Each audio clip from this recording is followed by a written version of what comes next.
செருப்பு வீசுறான், கல் வீசுறான், கெட்ட வார்த்தையை திட்டுறான். ஒவ்வொருத்தருக்கும் கூப்பிட்டு விஜயகாந்த் மாதிரி கண்டிச்சுக்கிட்டு பண்ணிட்டு இருக்க முடியுமா? திட்டமிட்ட சதி. இதற்கான தண்டனை 6 மாசத்தில் கிடைக்கும்.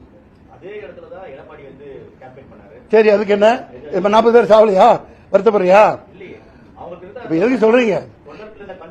தொண்டர் கண்ட்ரோல் அது எத்தனை கட்சி? யாரு ஆரம்பிச்ச கட்சி? எத்தனை வருஷத்து கட்சி? அங்க ஒவ்வொருத்தனும் எப்படி இருப்பான்? பருப்பு எடுத்துருவான்ல. அவர் யாரு? சாதாரண ஆளா? தொலைச்சிடுவார்ல. எடப்பாடிக்கு அவ்வளவுதான் கூட்டம் கூப்பிடும். இவருக்கு 4 லட்சம் பேர் வருவாங்கன்னு இந்த எருமைகளுக்கு தெரியாது? தெரியாதா?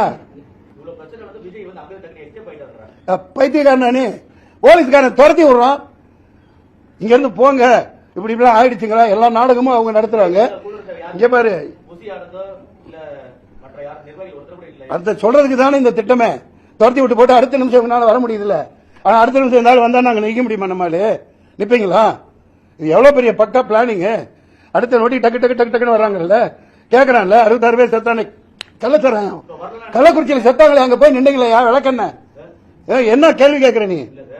என்ன இப்ப போய் அங்க நின்று அவரை சேர்த்து சமாதி கட்டுறதுக்கா? ரவுடிங்க வச்சுட்டு நிக்கிறாங்க. அதிகாரத்தனமா கேள்வி கேட்கறீங்களா? யதார்த்தத்தை பேசுங்க.